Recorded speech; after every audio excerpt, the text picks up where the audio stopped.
Assalamualaikum warahmatullahi wabarakatuh. Apa kabar Bunda? Cantik, sehat, dan bahagia selalu dan senantiasa dilimpahkan rezeki yang berlipat ganda. Amin. Part 7 N.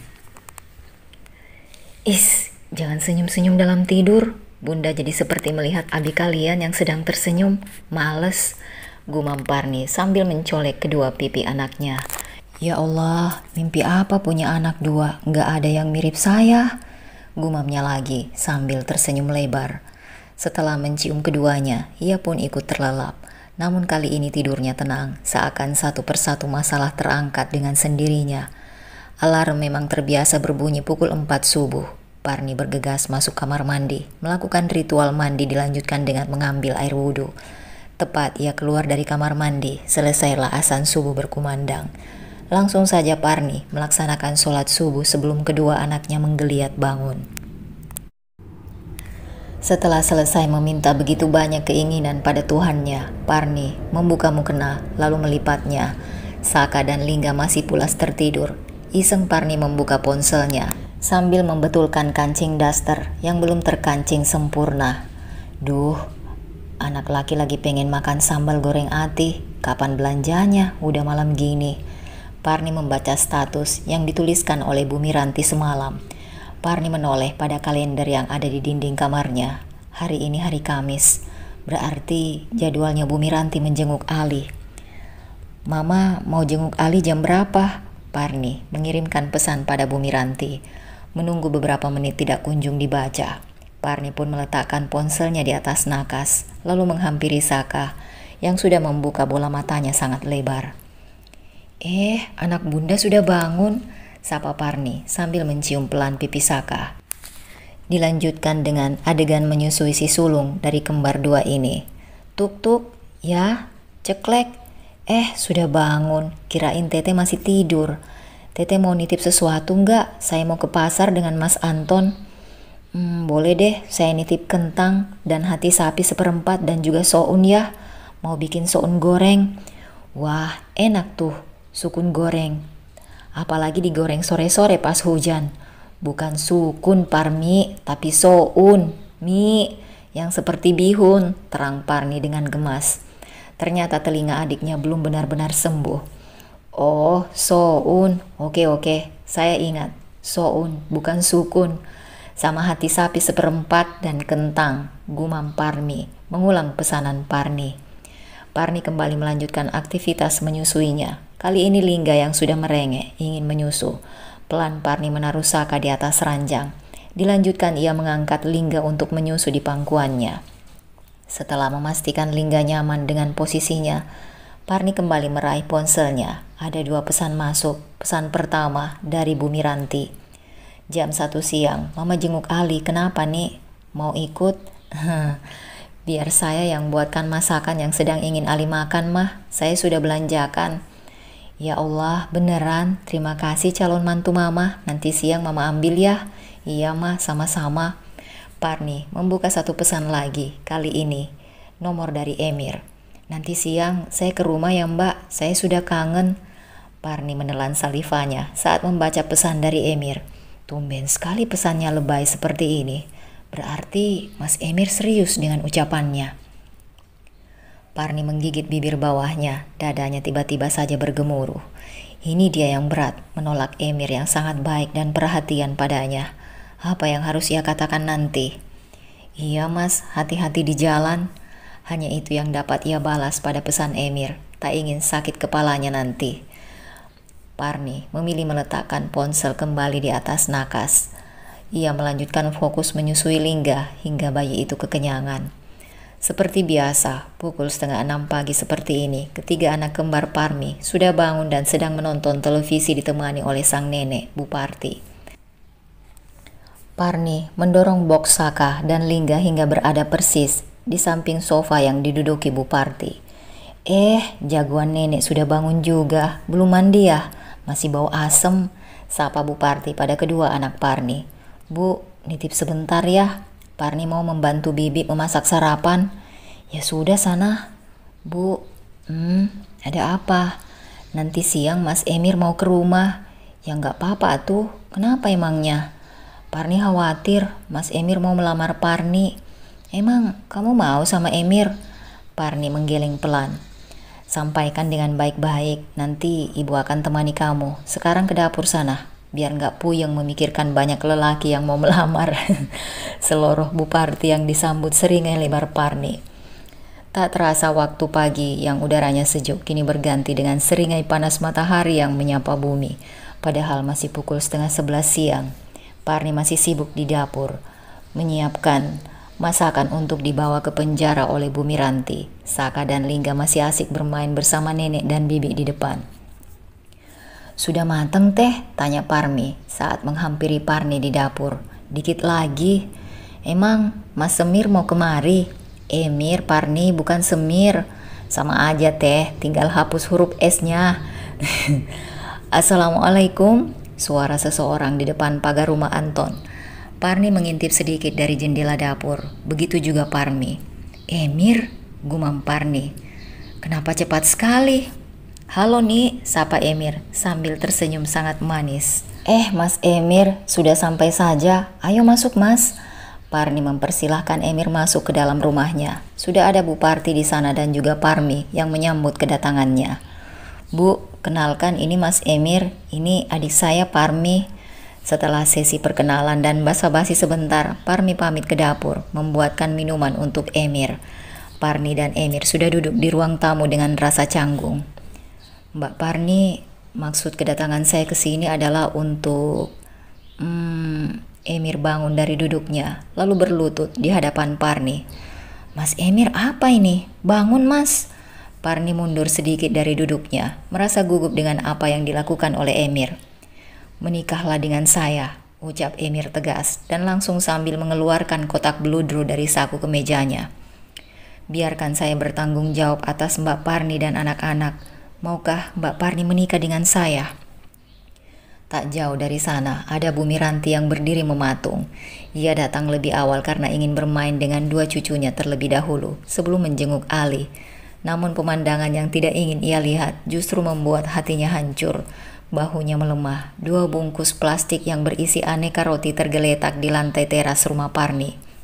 Bu Miranti tak sanggup mendengar jawaban dari Parni. Sudah, cukup. Benar-benar tidak ada kesempatan lagi bagi anaknya. Loh, itu bukannya Bu Miranti? Ujar Parmi, membuat Parni melotot kaget. Punggung yang dikenali Parni sudah berada di depan pagar rumah. Mama!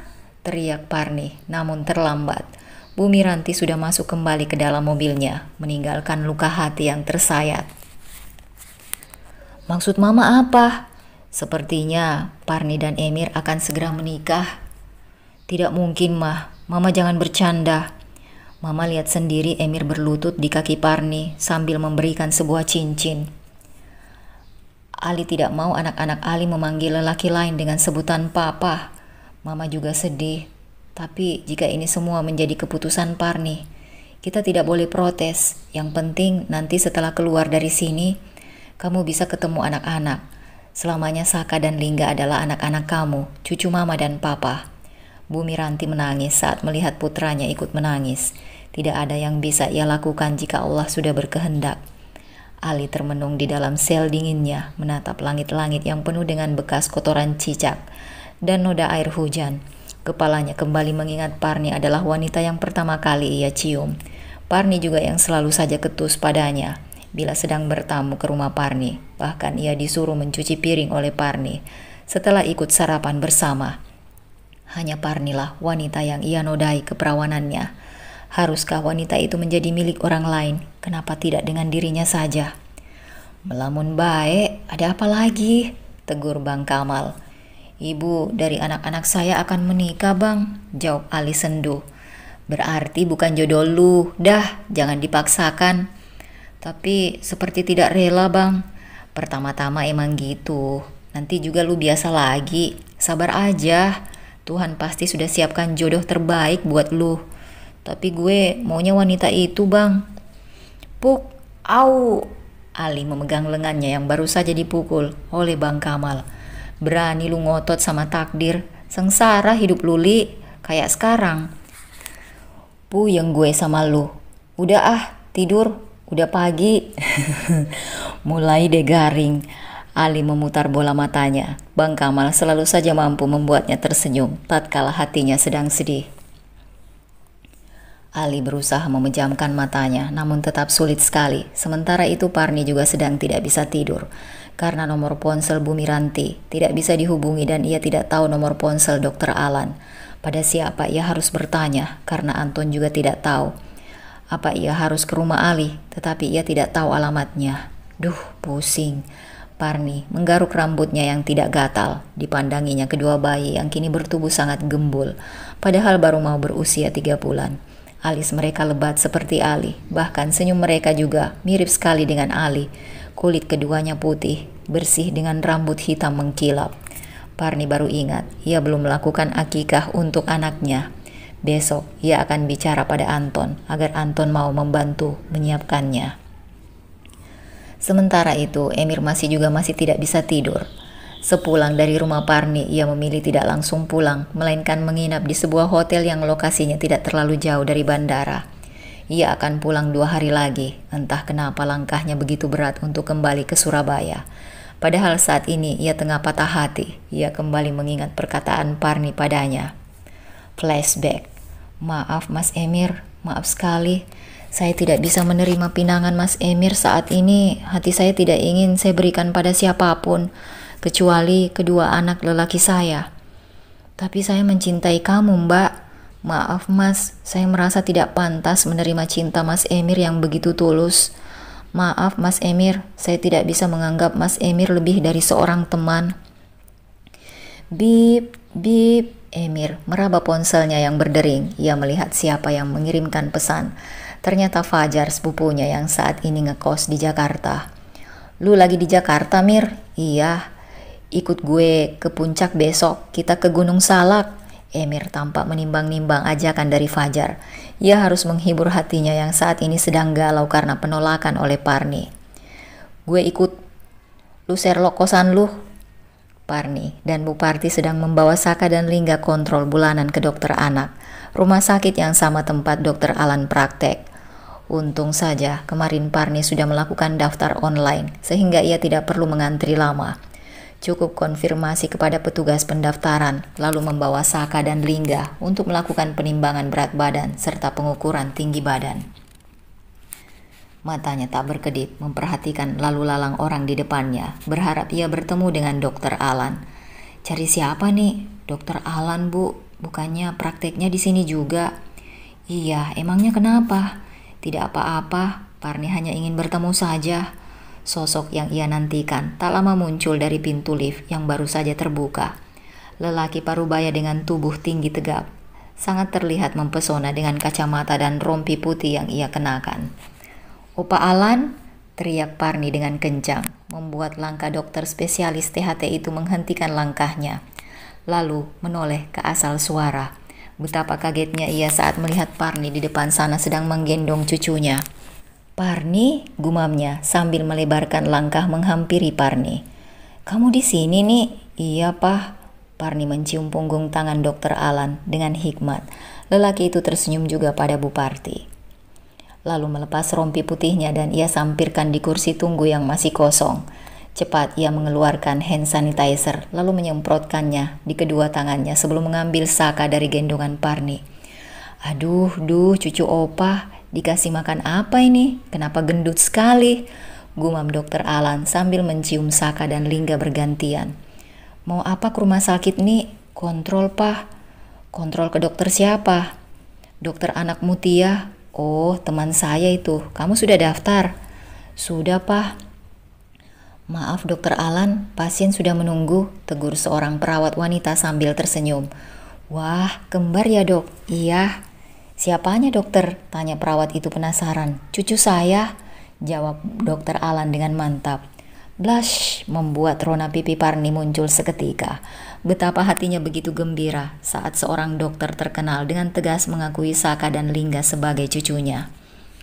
Opa praktek dulu ya, nanti kita ketemu lagi. Sampai kapanpun Saka dan Lingga akan tetap menjadi cucu saya. Bukan cucu orang lain. Dr. Alan menyerahkan Saka kembali pada Parni setelah mencium keduanya. Meskipun kamu tidak menjadi menantu saya tetap menganggap kamu menantu di keluarga hakim. Anak Saka dan Lingga, seru seorang perawat dari kamar periksa Dokter Mutia. Tapi Pah, ucapan Parni menggantung. Dokter Alan sudah pergi meninggalkannya, yang kini hanya bisa tergugu. Sepertinya Dokter Alan dan Bu Miranti sudah salah paham. Sementara itu, Emir sudah berada di sebuah villa di puncak bersama dengan Fajar dan 5 orang teman Fajar. Mereka terpaksa membatalkan acara naik gunung karena hujan semalam, membuat jalur pendakian ditutup oleh penjaga. Terlalu berbahaya jika dipaksakan untuk naik ke sana. Jadilah mereka berkumpul di villa, bakar jagung, bermain gitar, sambil bernyanyi, bahkan menari-nari. Emir yang hatinya masih galau memilih untuk berjalan-jalan di sekitar area villa. Kakinya melangkah menyusuri jalan setapak untuk menemukan sungai jernih yang baru saja diceritakan oleh Fajar dan teman-temannya. Air sungai itu bisa digunakan untuk mandi dan sangat bagus untuk spot foto selfie. Ditemani rintik hujan tipis-tipis, Emir berjalan semakin menjauh dari villa tempat ia berkumpul. Entah apa yang membuat ia menoleh pada sebuah rumah besar yang terlihat menyeramkan. Buk, buk, pundaknya terangkat. Begitu detak jantungnya yang memacu lebih cepat. Rumah ini sepertinya dihuni banyak jin, gumamnya sambil bergidik. Tolong! Bulu kuduknya meremang. Suara wanita meminta tolong membuat dirinya memberanikan diri untuk masuk ke dalam pagar rumah yang tidak tertutup rapat. Tolong! Siapa saja di sana, tolong! Langkah Emir semakin mendekat pada jendela yang memiliki celah sangat kecil.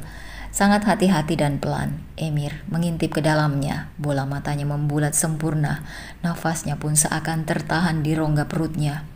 Allahu Akbar! Seorang wanita dengan rambut panjang dan bersimbah darah tengah mengangkat seorang bayi dari celah pahanya. Tolong, ada yang melahirkan! Teriak lelaki histeris, bahkan dengan wajah pucat seputih kapas karena lokasi yang jauh dari pemukiman. Ia berlari keluar villa lalu menyeberang jalan untuk meminta pertolongan pada orang-orang yang baru saja turun dari mobil di villa depan. Para ibu dan bapak yang keheranan dengan kedatangan Emir menjadi penasaran. Ada apa, Mas? Tolong, Pak. Ada wanita melahirkan di dalam rumah besar itu. Sepertinya tidak ada orang di dalam kecuali dia. Ayo, Pak, kita tolong. 3 orang lelaki dewasa dan 2 wanita parubaya ikut kaget, lalu dengan cepat mengangguk mengikuti langkah Emir. Petugas parkir belum sempat menghentikan kepergian para tamunya karena sibuk mengatur posisi parkir tamu yang lain. Lelaki yang bertugas sebagai juru parkir itu bergidik ngeri saat berbondong-bondong sebagian tamunya menyeberang villa di seberang. Suara hentakan itu semakin keras terdengar hingga 6 orang yang kini berdiri di depan tangga menjadi sangat khawatir. Suara tangisan bayi di dalam sana membuat semuanya semakin berdebar. Ya Allah, ayo Pak, cepat kita dobrak saja, seru seorang ibu dengan kerudung panjangnya. Para lelaki mengangguk lalu memasang kuda-kuda ingin mendobrak pintu besar itu. Tunggu, rumah ini dihuni oleh jin, kita harus meminta izin, lalu membaca basmalah sebelum mendobraknya, ujar wanita yang berkerudung panjang yang merupakan seorang guru mengaji. Wahai jin penunggu rumah, kami mohon izin untuk membantu wanita yang melahirkan di dalam sana. Tolong biarkan kami membantunya, seru wanita berkerudung dengan suara lantang. Ayo Pak, Mas, kita coba lagi. Bismillah, Allahu Akbar, brak. Pintu terbuka lebar. Betapa terkejutnya mereka melihat bayi baru saja dilahirkan seorang wanita yang mirip orang tak waras itu. Ceceran darah berbau amis dicampur wangi bunga melati menyeruak ke dalam indera penciuman mereka. Bismillah, kami izin masuk ya, ujar wanita berkerudung diikuti yang lainnya. Mereka menghampiri ibu bayi yang hampir tak sadarkan diri. Mbak, ya Allah. 2 orang wanita itu merasa iba dengan kondisi wanita yang baru saja melahirkan di dalam rumah menyeramkan ini. Tolong bayi saya, tolong. Wanita itu akhirnya pingsan. Lekas mereka menggotong si ibu keluar dari dalam rumah. Sudah ada mobil di dalam pekarangan yang menunggunya. Wanita berkerudung panjang menggendong bayi merah berjenis kelamin perempuan dengan iba. Maafkan kami Mas, hanya bisa menolong sampai di sini karena kami ada diklat Kementerian Agama jam 4 sore. Apakah Mas bersedia membawa wanita ini ke rumah sakit? Baik Bu, tidak apa-apa. Terima kasih atas bantuan Ibu dan Bapak. Alhamdulillah si Mbak dan bayinya bisa tertolong. Mobil akan mengantar Mas lalu kembali lagi ke sini. Silahkan Mas gendong bayinya. Emir dengan tangan gemetar menggendong bayi merah perlahan. Inilah pertama kali ia menggendong seorang bayi. Hatinya berdesir, netranya pun ikut berkaca-kaca. Wanita yang baru saja melahirkan itu kini sudah mendapatkan perawatan intensif. Kondisinya baik-baik saja, begitupun bayi cantiknya. Petugas rumah sakit mulai dari dokter dan perawat merawat si ibu dan bayi dengan hati-hati dan cepat. Tali ari-ari yang tadinya masih tersambung di celah paha sang ibu kini sudah terlepas. Bayi pun sudah dibersihkan, dibungkus memakai kain bedongan berwarna merah muda, sangat cantik dengan kedua pipi yang memerah. Bayi kemudian dimasukkan ke dalam inkubator, namun itu hanya sebentar saja, karena bayi itu terlihat sangat sehat. Silahkan Mas, diasankan dulu bayinya. Seorang perawat datang memberikan bayi yang cantik itu pada Emir. Emang boleh sus? Kenapa tidak boleh? Malah Mas dapat pahala loh, jawab suster sambil tersenyum. Ya sudah, sini saya gendong. Emir menerima bayi mungil dari tangan perawat, menggendongnya dengan perlahan, lalu membawanya duduk untuk diasankan. Suara merdu azan yang keluar dari bibir Emir membuat wanita yang begitu lelap di sampingnya menjadi terbangun. Wanita itu menangis tatkala melihat bayinya sedang diasankan oleh seorang lelaki baik yang telah menolong mereka. Mbak jadi bangun, maaf ya, suara saya terlalu keras, ujar Emir merasa tak enak. Gak apa-apa Mas, terima kasih sudah menolong saya dan bayi saya, ujar si wanita dengan air mata yang masih mengalir deras. Saya boleh tahu alamat atau nomor telepon keluarga atau suami Mbak biar saya hubungi untuk... Saya tidak punya keluarga Mas, hanya bayi saya keluarga saya saat ini, potong si wanita cepat. Oh baiklah kalau begitu. Kalau rumah Mbak di mana? Saya gelandangan Mas. Ya Allah. Halo, assalamualaikum Mah. Waalaikumsalam. Kamu di mana Mir?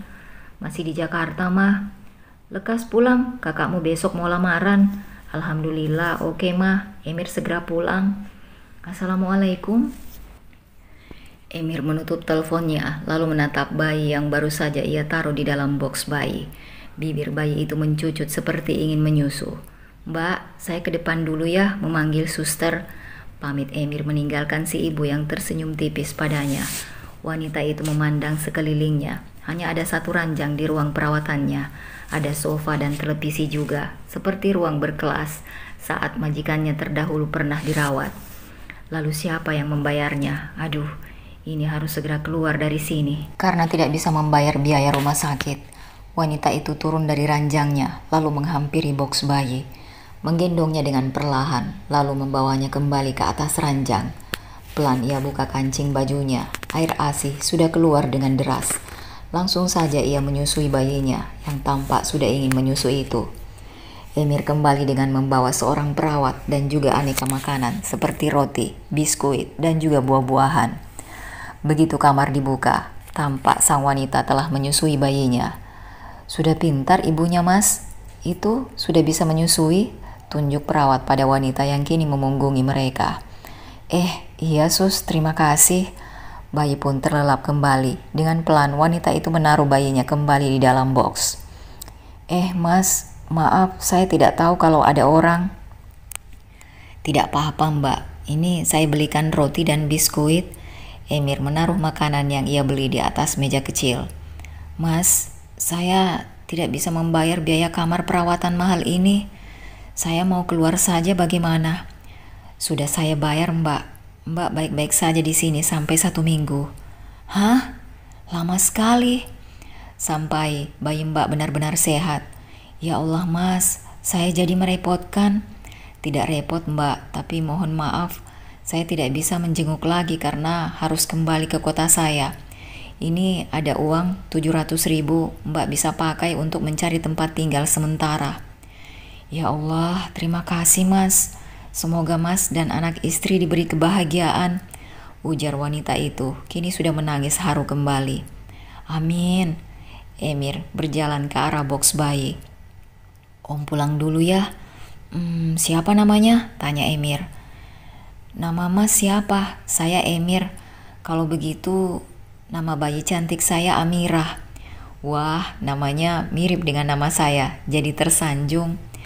Biar saya tidak akan pernah lupa sampai saya mati. Allah telah menggerakkan hati lelaki hebat yang telah memberikan hidup untuk anak saya dan juga saya. Nama Mbak siapa? Saya Aminarsih, biasa dipanggil Ami. Oh, baik Mbak Ami. Jaga diri ya Mbak, terima kasih banyak Mas. Emir membukukan badannya untuk mencium bayi Amira. Saya permisi, pamit Emir sambil tersenyum. Sebelum ia benar-benar meninggalkan kamar perawatan itu, ia kembali menoleh. Mbak Ami sudah melambaikan tangan padanya dengan cucuran air mata. Sementara itu Parni sedang menyapu teras rumah saat petugas pos berhenti di depan rumahnya. "Pos!" seru petugas sambil berteriak. "Ya, sebentar." Parni menaruh sapunya lalu bergegas membuka pintu pagar. "Ada surat untuk Mbak Parni?" "Iya, saya." Parni menerima surat cukup tebal dari tukang pos lalu membawanya masuk ke dalam rumah. Tak sabar, ia segera membukanya. Keningnya berkerut saat menatap kertas tebal itu. Mirip undangan. "Akan menikah putri kami, Suraya Amelia SE dengan Iqbal Haris M.Com. Bertempat di warung soto Bu Farida, Surabaya." "Alhamdulillah, Mas Iqbal dan Mbak Soraya akhirnya." Parni mendekap undangan tersebut. Lelaki yang hampir saja menjadi suaminya kini akan melepas masa dudanya dengan wanita baik yang cukup ia kenal. Ada setitik air membasahi sudut matanya. Bukan air mata kecewa atau sedih, justru air mata bahagia. Semua berhak bahagia dengan jodohnya masing-masing. Lalu ia bagaimana? Ia juga akan bahagia bersama anak-anaknya. Ali dihukum 2 tahun penjara karena kesalahannya. Tak banyak yang bisa ia lakukan saat ini. Yang pasti ia sudah benar-benar memaafkan Ali. Memulai hidup baru dengan semangat baru. 2 tahun kemudian, di luar hujan turun begitu deras, disertai petir yang menggelegar. Sore hari yang tadinya cerah berubah gelap menjelang azan maghrib. Ali baru saja selesai melaksanakan sholat maghrib berjamaah di masjid di dalam lapas bersama Bang Komeng, Bang Mali, dan Aden, teman satu selnya. Senyumnya tak surut saat membayangkan besok adalah hari ia dibebaskan setelah 2 tahun menjalani masa hukuman. Ia tak sabar untuk bertemu dengan Saka dan Lingga, serta ibu si kembar. Ya, meskipun dari kabar yang ia dengar, Parni sudah menikah dengan Emir, tetapi entah kenapa ia merindukan wanita yang sudah menjadi milik orang lain itu. Duh, yang mau bebas besok, senyum-senyum terus, goda Aden, kini duduk di samping Ali. "Udah gak sabar mau ketemu anak, Den," sahut Ali sambil tersenyum. "Oh, cuma gak sabar ketemu sama si kembar, kirain sama ibunya juga." Timpal Bang Komeng, hingga yang lainnya ikut tertawa. "Istri orang, masa dikangenin Bang? Dosalah," timpal Ali. "Yang jelas 2 tahun di sini harus menjadikan lu lebih baik. Jangan sampai masuk lagi deh. Masakannya suka keasinan." Tawa keempat lelaki itu pecah. Mungkin di luaran sana mereka merampok, narkoba, preman, begal, dan melakukan kejahatan lainnya. Tetapi saat berkumpul seperti ini, mereka layaknya teman main yang selalu bercengkrama. "Tidur, tidur, berisik aja," sipir wanita yang bernama Bu Aminah menegur di balik sel mereka. "Kedinginan Bu," sahut Aden sambil menahan tawa. "Besok saya bawain kompor ke dalam sel kalian biar hangat," timpal Bu Aminah sambil menggelengkan kepala. Yang lainnya menutup mulut agar tidak terbahak. Ali kini sudah rebahan di atas selimut tipis. 2 tahun mendekam di penjara, lantai dingin kini sudah bersahabat dengannya.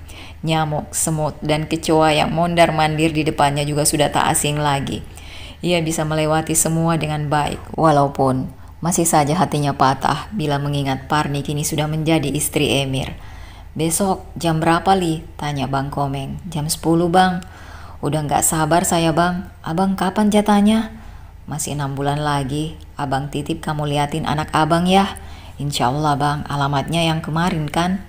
"Iya, terima kasih Ali. Gua doain lu keluar dari sini dapat jodoh yang tepat, yang sayang sama lo dan juga anak lo," ujar Bang Komeng sambil menepuk pundak Ali. "Amin ya Allah, terima kasih doanya Bang, tumben bener." Tidur nggak lu berdua? Pada berisik aja. Aden melemparkan majalah bola pada Bang Komeng. Pagi pun menyapa. Ali sudah siap dengan ransel kosongnya. Semua baju yang dibawakan oleh mamanya ia tinggalkan di dalam sel.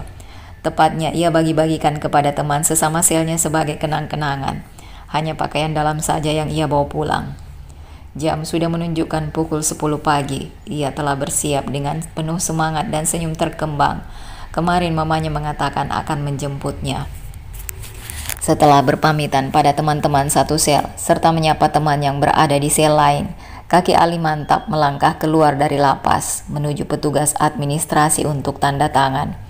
Jangan balik lagi ya. Insya Allah kapok bu, jawab Ali sambil tersenyum lebar. Kakinya melangkah keluar pintu besi yang dijaga oleh seorang sipir. Hatinya membucah saat akan menghirup udara bebas. Tangannya juga berasa dingin dan sedikit gemetar saat menyelami satu persatu petugas di sana. Alhamdulillah, rapalnya begitu kedua kakinya berada di atas tanah. Matanya menatap langit biru dengan sinar pagi yang terang. Ali tersenyum. Bahkan ada bulir air bening menggenang di pelupuk matanya.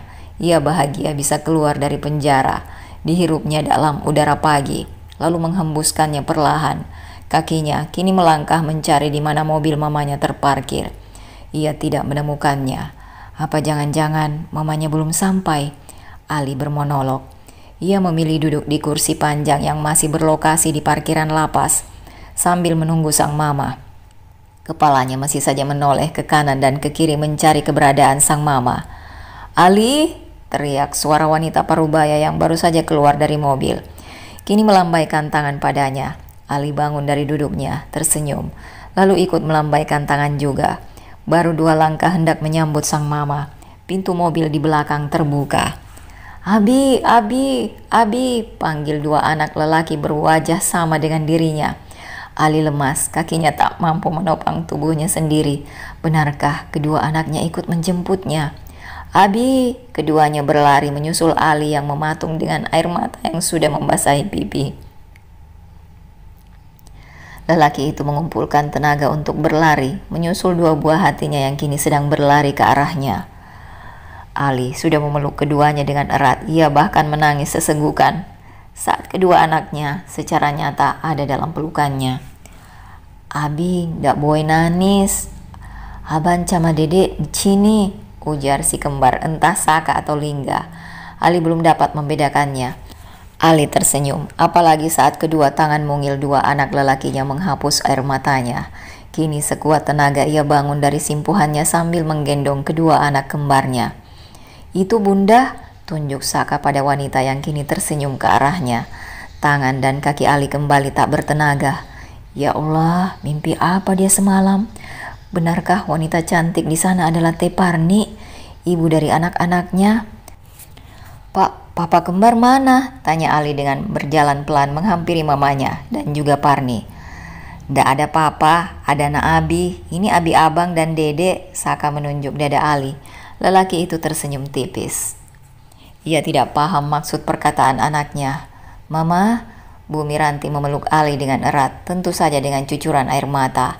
Ali menoleh pada wanita yang kini melihat ke arahnya dengan air mata yang juga turun membasahi kedua pipi. Teteh, apa kabar? Tanya Ali dengan canggung. Sehat? Mana Emir? Tanya Ali sambil mencari keberadaan Emir di dalam mobil. Tidak tahu, sudah 2 tahun tidak pernah bertemu. Maksudnya bukannya Teteh menikah dengan Emir? Parni menggeleng. Aku tidak menikah dengan siapapun, jawab Parni sambil membuang pandangan. Saka, Lingga, masuk ke dalam mobil dulu sama Oma, yuk, ajak Bu Miranti sambil mengambil 2 cucunya dari gendongan Ali, memberikan waktu pada Ali dan Parni untuk berbicara. Ayo, kita juga masuk. Parni sudah memutar tubuhnya hendak masuk ke dalam mobil juga. Tunggu Teh, maksud Teteh? Teteh masih jomblo. Ali menahan lengan Parni. Kamu ini tidak berubah. Parni memutar bola mata malasnya. Teh, jawab dulu, rengek Ali dengan wajah mengiba. Iya, saya jomblo. Tapi kenapa? Saya menunggu abinya kembar saja, jawab Parni dengan wajah merona. Hap, Ali memeluk Parni erat, membuat Parni berjengkit kaget saat tiba-tiba Ali memeluknya. Au! Ali melepaskan pelukannya saat kaki kanannya diinjak oleh Parni. Enak aja peluk-peluk, omel Parni sambil melangkah masuk ke dalam mobil. Bu Miranti di dalam mobil sana hanya bisa menepuk jidatnya. Betapa Ali dan Parni bila bertemu selalu saja bertengkar, bagaikan Tommy dan Jerry. Semua sudah masuk ke dalam mobil. Bu Miranti memilih duduk di depan sambil memangku Saka. Sedangkan di kursi penumpang belakang, Parni dan Ali duduk bersama Lingga. Tidak ada pembicaraan di dalamnya. Bu Miranti mengulum senyum melihat anaknya dan juga Parni yang masih saja mematung di belakang sana. Teh, tak ada sahutan. Parni membuang pandangan ke arah luar. Teh, Teh, kali ini sambil mencolek lengan Parni. Wanita itu bukannya menoleh. Tangannya malah mengusap kasar lengan yang baru saja dicolek oleh Ali. Hihi, lucunya, Ali terbahak. Jangan colek-colek, omel Parni tanpa melihat Ali. Iya deh, maaf teh, sahut Ali sambil menggaruk rambutnya yang tidak gatal. Jadi beneran, Teteh tidak menikah dengan Emir?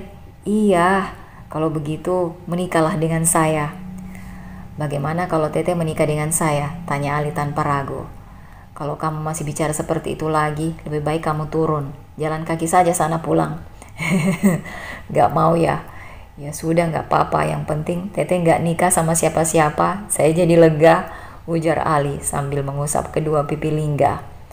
Oh, jadi kamu doain aku jomblo seumur hidup? Sorry ya, aku udah ikut biro jodoh. Paling sebentar lagi juga dapat, balas Parni tak mau kalah. Bukan begitu maksud saya Teteh. Perdebatan pun masih saja terjadi sampai mereka tiba di sebuah rumah minimalis kawasan Jakarta Timur. Bu Miranti hanya bisa menggelengkan kepala mendengar ocehan dua orang yang duduk di belakangnya. Sedangkan Pak Asep, sopir keluarga Bu Miranti, hanya senyum-senyum saja. Semoga berjodoh yang duduk di belakang ini ya Bu, bisik Pak Asep pada Bu Miranti. Amin, saya malah pengennya besok saya nikahin aja Pak, biar nggak berantem terus, sahut Bu Miranti juga sambil berbisik. Pak Asep turun dari mobil, lalu membukakan pintu pagar dengan lebar. Ali memperhatikan kemana saat ini ia dibawa. Matanya melebar saat ia mengenali kolam ikan koi yang ia buat sebelum ia pindah ke luar negeri. Teteh tinggal di sini? Ya Allah, senangnya saya. Terima kasih sudah mau menerima pemberian rumah saya untuk anak-anak kita. Anak saya kali, timpal Parni. Iya deh, Ali mengalah. Daripada ribut terus, kedua kakinya turun menginjak tanah pekarangan rumah. Begitu juga dengan yang lainnya. Saka menarik tangan Ali untuk mendekat pada kolam ikan koi yang tampak terawat. Airnya mengalir cukup deras dan ikan koi yang menghuni di dalamnya begitu segar dan besar. Abi, Itan, tunjuk Saka memberitahu Ali. Ikan siapa itu? Ikan abang, bukan ikan dedek, ujar Saka sambil menunjuk Lingga yang kini ikut mendekat ke kolam ikan. Ikan adik Lingga juga, semua ikannya punya Saka dan Lingga, terang Ali menengahi. Butan, ini ikan abang, rengek Saka, tetap tidak mau kalah. Abang ilit, pelit, celutuk Lingga, kemudian masuk ke dalam rumah. Bunda, Nen, teriak Lingga. Hah, Nen, abang juga mau. Saka berlari menyusul masuk ke dalam rumah, sedangkan Ali masih terguguh mendengar ocehan kedua anaknya yang ingin menyusuh. Udah, jangan bengong, anak-anak kamu masih ngepeng asi bundanya. Mama, kalau lihat Saka dan Lingga berantem, ingat kamu sama Parni, persis sekali. Bu Miranti ikut masuk ke dalam rumah. Sambil tertawa, Ali ikut masuk ke dalam rumah, tentu saja setelah mengucapkan salam. Rumah ini begitu teduh dan lega, tidak banyak barang di dalamnya, kecuali sebuah karpet besar yang mendekat ke tembok. Di atasnya ada 3 box mainan anak laki-laki dan tidak ada televisi juga. Masih kosong rumahnya mah? Tanya Ali saat mereka sudah duduk di atas karpet.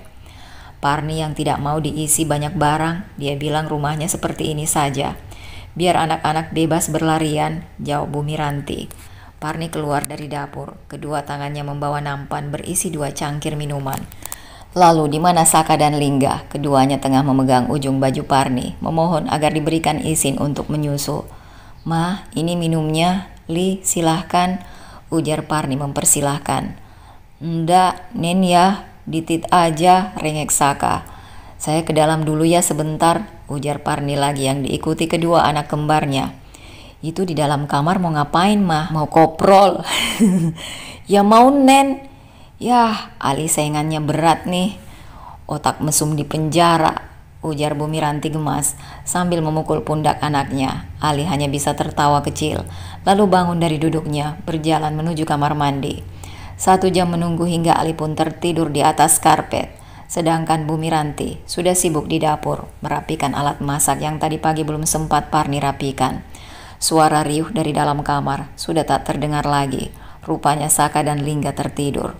Parni keluar dari kamar, melewati ruang tamu. Senyum kecilnya terbit saat melihat Ali yang kini ikut tertidur di atas karpet. Ya ampun, tidur saja mereka mirip sekali, gumam Parni lalu berjalan ke dapur. Suara piring dan sendok yang beradu membuat Ali tersentak dari tidurnya. Ia bangun lalu berjalan ke arah ruang makan. Matanya membulat sempurna saat menyaksikan hidangan yang sudah lama ingin ia santap, yaitu nasi goreng nanas. Air liurnya bahkan sudah berada di sudut bibir, menyaksikan nasi goreng yang sudah dimasukkan dalam wadah buah nanas. Wah, menu spesial nih, ujar Ali mengambil posisi duduk di depan hidangan. Rasanya tak sabar untuk mencicipi masakan Parni. Cuci tangan dulu, Parni mengingatkan. Iya sayang, sahut Ali sambil menyeringai lebar. Kakinya melangkah ke wastafel untuk mencuci tangan sampai bersih. Ia juga mencuci wajahnya agar terlihat lebih segar. Bumiranti sudah duduk di samping Parni, sedangkan Ali duduk persis di depan Parni. Sedikit canggung saat keduanya saling berhadapan seperti ini, karena sedari tadi Ali terus saja memperhatikan Parni. Mau makan gak? Iya, mau teh. Makan cepat, habis tuh cuci piring. Gak ada yang gratis di rumah ini, ujar Parni ketus. Siap, habis makan saya mau cuci piring, jawab Ali dengan garis lengkung tinggi di bibirnya. Yah, dia teringat kembali saat dahulu kala ia juga disuruh mencuci piring di rumah Parmi. Saat selesai makan oleh Parni. Makan, jangan melamun, tegur Parni lagi. Iya teh, Ali menggaruk rambutnya yang tidak gatal. Lalu mulai memasukkan sendok demi sendok nasi goreng nanas buatan Parni ke dalam mulut yang menurutnya sangat enak. Bahkan Ali tanpa jeda menghabiskan nasi goreng dalam wadah buah nanas itu. Enak banget teh, terima kasih sudah menjamu saya dengan makanan seenak ini, ujar Ali tulus sambil memandang Parni. Ia pun menenggak habis 1 gelas teh tawar hangat buatan Parni. Iya sama-sama, jangan lupa cuci piring, Parni kembali mengingatkan. Bumiranti menahan tawanya. Anak lelakinya seumur-umur gak pernah cuci piring. Begitu ketemu Parni, langsung menurut disuruh cuci piring. Apa Bumiranti marah anaknya disuruh-suruh seperti ini? Tidak, ia tidak marah. Bumiranti menganggap ini adalah bagian dari siksa hukuman Ali yang entah kapan akan berakhir. Selesai makan, Ali mencuci piring dengan semangat. Bumiranti masuk ke dalam kamar untuk beristirahat. Sedangkan Parni kebagian menyapu rumah. Sambil mencuci piring, Ali sesekali memperhatikan Parni. Ingin sekali rasanya memeluk Parni. Ia benar-benar rindu, tapi pasti akan dipukul pakai sapu kalau ia berani mengatakan ingin memeluk Parni. Selesai mencuci piring, Ali masuk ke dalam kamar mandi. Apa yang ia lakukan di sana? Ternyata ia kini menggosok lantai kamar mandi. Begitu juga dindingnya. Parni yang mendengar suara sikat mengayun di kamar mandi kini menghampiri, lalu membuka pintu kamar mandi dengan lebar. Ali, ngapain sikat kamar mandi? Biar cepat diangkat jadi suami sama Teh Parni, jawab Ali sambil menyeringai lebar. Kamu ini ada-ada saja, jawab Parni sambil tertawa. Kapan saya mau diajak ke KUA? Tanya Parni tanpa melihat Ali. Hah, beneran Teteh mau? Tanya Ali, hampir tak percaya dengan ucapan Parni. Iya, jawab Parni sambil menunduk. Saya terima nikah dan kawinnya, Parni, binti Ujang dengan mas kawin seperangkat alat sholat dan perhiasan emas 100 gram dibayar tunai. Bagaimana hadirin? Sah? Barakallahu laka wa baraka alaika wa jama'ah bainakuma fi khoir. Pah, masa Teh Parni mas kawinnya gede banget? Perhiasan 100 gram, waktu kita nikah, ibu cuma dapat cincin 5 gram. Kurang ah. Gimana kalau kita ulangi lagi nikahnya? Bisik Parmi pada Anton suaminya. Sementara itu, Emir, halo, selamat sore. Saya dengan Emir. 2 tahun lalu saya mengantar seorang pasien yang melahirkan di rumahnya. Namanya Ami dan bayinya Amira. Apakah suster tahu keberadaan mereka di mana? Sore mas, mohon maaf, kami tidak bisa memberitahukan kabar apapun berkaitan dengan pasien kami, karena itu privasi. Oh baiklah, terima kasih. Emir mematikan teleponnya, lalu memilih duduk di sofa. Jendela rumah yang terbuka lebar membuat ia dapat menghirup dalam aroma tanah yang basah oleh air hujan yang baru saja reda. Mir, Parni hari ini nikah loh. Kamu sudah ucapkan selamat? Tanya Bu Farida saat menghampiri anaknya di ruang depan. Sudah mah, Emir juga sudah transfer uang sebagai hadiah buat Parni, jawabnya sambil tersenyum tipis. Kamu sudah tidak apa-apa? Nggak apa-apa mah, sekarang udah ada Farah yang jadi pacar Emir. Kapan dia kamu ajak ketemu mama? Minggu ini kalau dia nggak ada pemotretan mah. Oke lah, mama masuk dulu. Bu Farida meninggalkan Emir yang masih melamun. Pikiran lelaki itu masih pada wanita yang 2 tahun lalu ia selamatkan. Di mana wanita itu dan bayinya sekarang? Apa keduanya baik-baik saja? Emir terus bermonolog tanpa ia sadari. Mobil sang kakak beserta suami memasuki pekarangan rumah. Soraya turun dari mobil dengan perut besarnya. Di sampingnya ada sang suami yang kini menggenggam jemarinya erat sambil menggendong Sabil, anak lelaki pertama Soraya dan Iqbal yang berusia 1 tahun. Ketiganya masuk ke dalam rumah setelah mengucapkan salam. Assalamualaikum. Om Emir kenapa bengong? Sapa Soraya sekaligus bertanya pada adiknya. Waalaikumsalam. Jagoan Om Emir udah datang. Sini, main sama Om. Emir menghampiri Sabil, mengambilnya dari gendongan sang papa, Iqbal. Mama mana Mir? Tanya Soraya pada adiknya. Ada di dapur, lagi masak bubur jagung. Mama baik banget sih. Keterutan deh, pengen makan bubur jagung. Komentar Soraya sambil berusaha bangun dari duduknya. Apa aja dipengenin sih sayang, kemarin bubur kacang hijau, bubur ketan hitam, bubur merah putih, bubur ayam. Sekarang bubur jagung. Biarin, makanya istri jangan dibikin hamil mulu. Lihat anak masih kecil juga, udah gede lagi ini perut, sahut Soraya sambil mencebik. Habisnya gemes sih. Soraya memilih berjalan masuk ke dalam rumah dengan wajah merona. 3 bulan pertama pernikahan, sang suami kaku tak menyentuhnya. Setelah itu, maka ia menjadi bulan-bulanan ranjang setiap hari.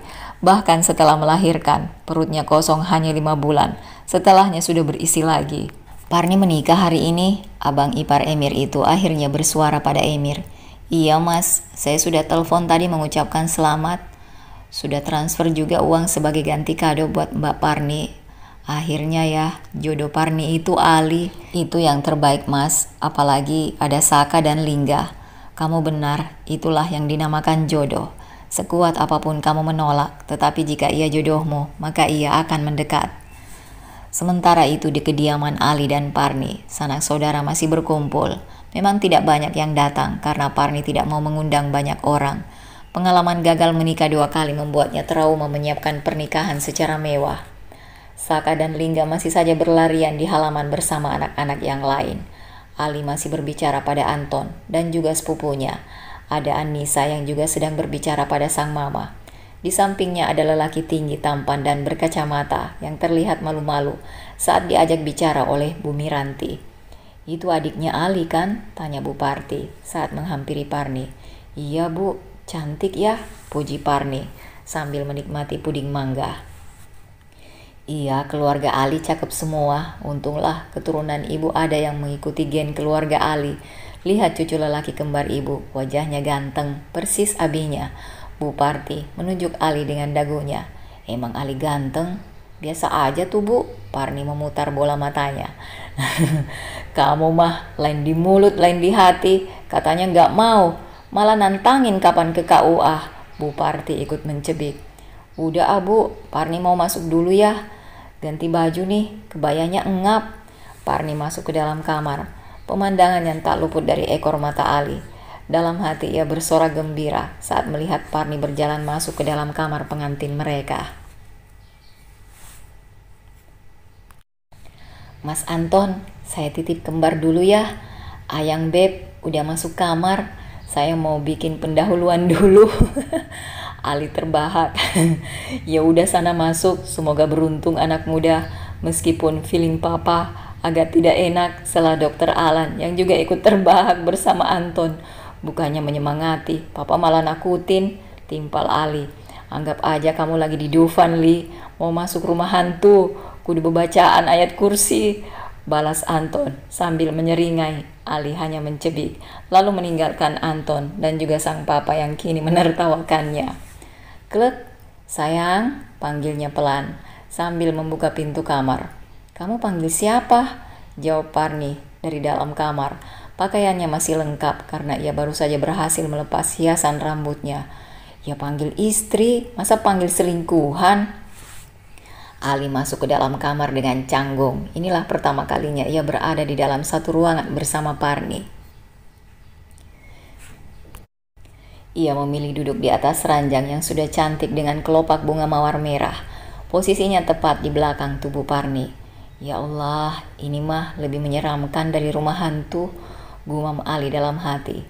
Bahkan ia susah payah menelan salivanya. Perlu saya bantu teh?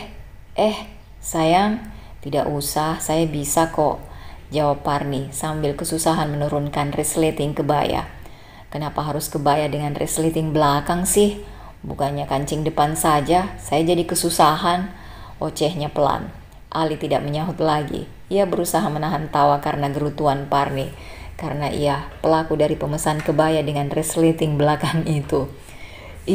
Susah nih, siapa sih yang pesan baju seperti ini? Nyusahin aja. Parni menyerah, bibirnya mengerucut karena kesal. Saya bantu ya, Ali bersorak dalam hati sambil bangun dari duduknya. Ya sudah, Parni akhirnya tak punya pilihan lain.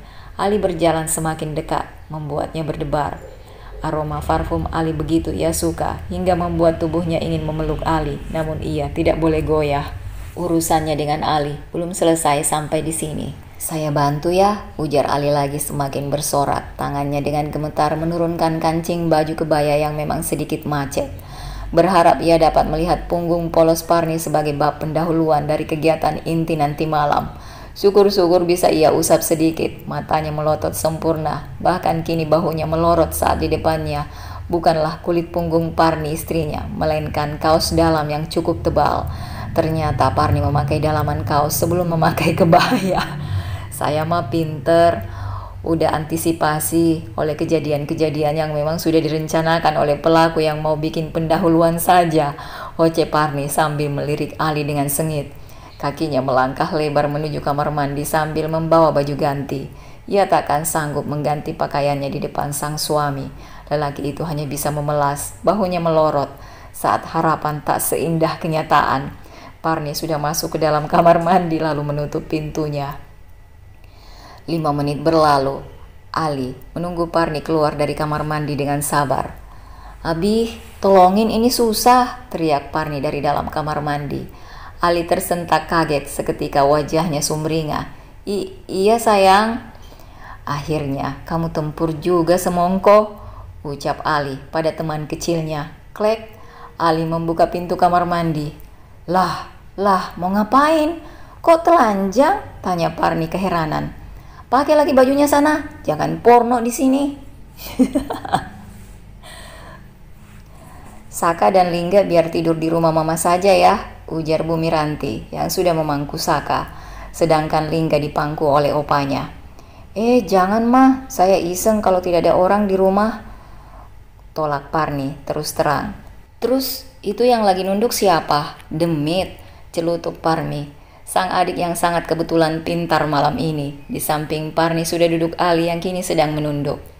Gak apa-apa teh, pengantin baru itu harus beratap dasi satu sama lain. Benar kan yang? Tanya Parni pada Anton yang kini menyeringai lebar.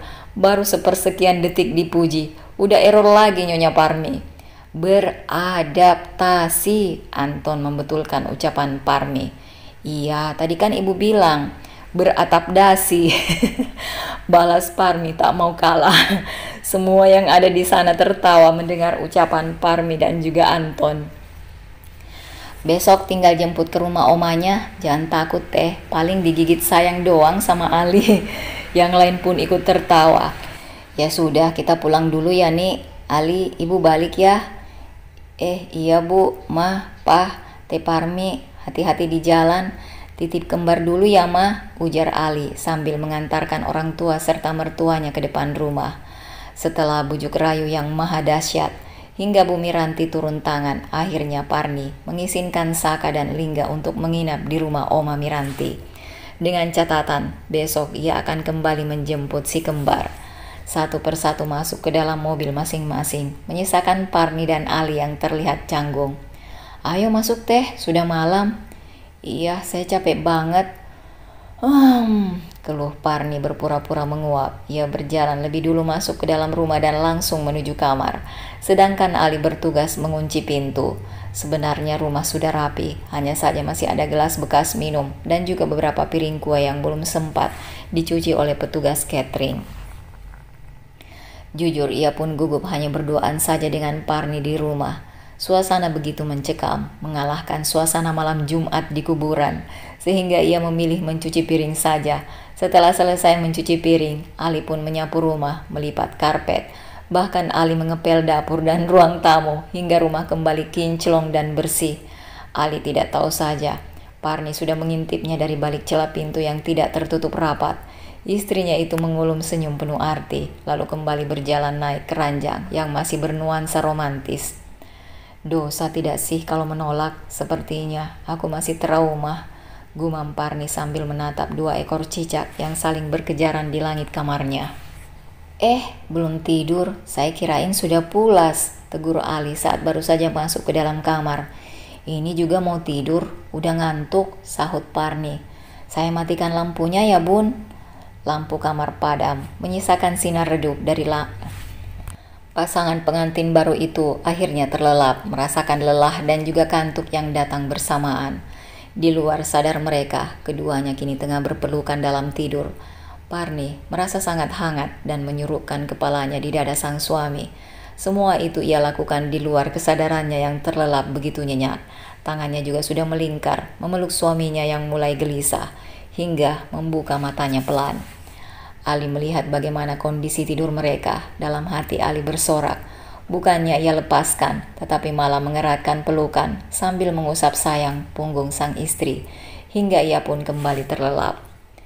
Azan subuh membangunkan Parni dari tidur nyenyaknya. Bukan hanya karena azan subuh, melainkan suara gemercik air dari dalam kamar mandi, membuat ia membuka mata lebar, meraba sisi kiri tempat ia berbaring saat ini. Ternyata suaminya yang ada di dalam kamar mandi dan terdengar seperti sedang berwudu.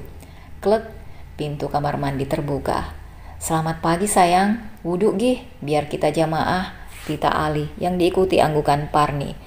Wanita itu turun dari ranjang lalu bergegas masuk ke kamar mandi. Tidak hanya berwudu, Parni juga sekalian mandi agar tubuhnya kembali segar dan rasa canggungnya pada Ali sedikit berkurang. Sambil menunggu istrinya keluar dari kamar mandi, Ali membentang 2 sajadah besar. Ia juga mengambil mukena baru yang ia belikan untuk istrinya. Mukena berbahan sutra berwarna ungu, sedangkan ia sendiri sudah lengkap dengan sarung dan baju koko berwarna ungu juga. Bi, saya lupa bawa baju, boleh minta tolong ambilkan di dalam lemari? Oh iya, tunggu sebentar, jawab Ali lalu bangun dari duduknya. Berjalan ke lemari, mengambil pakaian dalam dan juga baju daster panjang berbahan kaos untuk istrinya. Ini bun, Parni membuka kecil pintu kamar mandi, lalu mengambil pakaian yang dibawakan oleh Ali. Terima kasih, sama-sama. Parni dengan cepat memakai bajunya, lalu keluar kamar mandi dan menyusul Ali yang sudah berdiri di atas sajadah siap untuk mengimami sholat. Ayat demi ayat mengalun merdu dari bibir Ali. Sang istri yang tadinya khusyuk menjadi sedikit terganggu dengan pendengarannya. Bacaan sholat suaminya begitu merdu mengalun di telinga. Ia tak percaya jika Ali dapat melafazkan ayat Al-Quran begitu fasih. Persis lantunan yang sering ia dengar di kaset-kaset murotal Al-Quran. Keduanya mengakhiri sholat dengan salam ke kanan dan juga ke kiri. Ali bersikir sambil bersilah, diikuti Parni yang duduk di belakangnya. Pemandangan yang sangat syahdu dan menyejukkan. Tanpa terasa, air mata Parni turun sedikit demi sedikit. Cepat ia hapus. Sebelum Ali mengetahuinya, tak percaya ia berada di titik ini, di mana memiliki seorang imam yang insya Allah akan membawanya pada kebaikan. Haruskah ia menolak keadaan yang ia putuskan? "Bi, mau salim?" Suaranya pelan, membuat Ali menoleh ke belakang sambil tersenyum. Lelaki itu memberikan punggung tangannya pada sang istri dengan penuh takzim. Parni mencium punggung tangan suaminya, dilanjutkan dengan Ali yang mengecup lembut kepala Parni dari balik mukena. "Minggu depan kita ke Berlin ya, Bun." "Hah? Berlin luar negeri?" Parni tercengang mendengar ucapan Ali barusan. "Iya, anak-anak. Ya kita bawa. Kenapa harus ke Jerman?" "Saya ingin menghapus jejak luka di Jakarta. Berharap di sana ada semangat baru dalam pernikahan kita. Selain itu, saya juga diterima bekerja di perusahaan parfum terkenal di pusat kota. Jadi kita semua pindah ke sana ya. Bunda mau kan?" Ali menatap lekat Parni. Tak lama wanita itu pun mengangguk dengan air mata yang sudah kembali merembes. Disinilah mereka sekarang, di kota Berlin, yang merupakan ibu kota dari negara Jerman. Meskipun disebut kota, tetapi di Berlin masih banyak hutan, taman, dan juga sungai yang mengelilingi kota. Pemandangan yang sangat indah di mata Parni yang baru kali ini dalam seumur hidupnya menginjakkan kaki di negeri orang. Saka terlelap dalam pelukan Ali, sedangkan Lingga juga terlelap dalam pangkuan Parni. Dengan mengendarai taksi, mereka menuju alamat yang sudah diberikan pada sopir taksi. "Senang, Bun?" "Iya, Bi, kotanya bagus," puji Parni yang matanya tak berhenti menjelajah setiap sudut kota yang ia lewati. "Bisa ada sungai di tengah kota gitu ya, Bi?" komentarnya lagi. "Iya, di sini masyarakatnya menggunakan kapal berukuran kecil. Nanti kita naik itu. Bunda mau?" "Mau banget." Parni terlihat begitu gembira, padahal 12 jam yang lalu ia baru saja bertangis-tangisan dengan ibu dan juga tetehnya. Terlihat begitu berat meninggalkan keluarganya di sana. "Itu dia rumah yang akan kita tinggali," tunjuk Ali. Setelah taksi berhenti, persis di halaman rumah yang begitu asri. Keempatnya turun, Saka dan Lingga juga ikut turun dari gendongan kedua orang tuanya. Berlarian ke sana kemari dengan riang. Ali membuka pintu rumah, sudah ada perabotan lengkap di dalamnya. Rumah yang sangat cantik, persis yang sering ia lihat di televisi. "Bun, saya lapar. Masak nasi ya? Itu di dapur, sudah ada rice cooker." "Iya, Bi, siap." Parni menikmati jam-jam pertama begitu ia menikmati rumah barunya, memasak nasi, mandi air yang begitu dingin, makan sore dan ikut berkenalan dengan tetangga kanan kiri rumah mereka.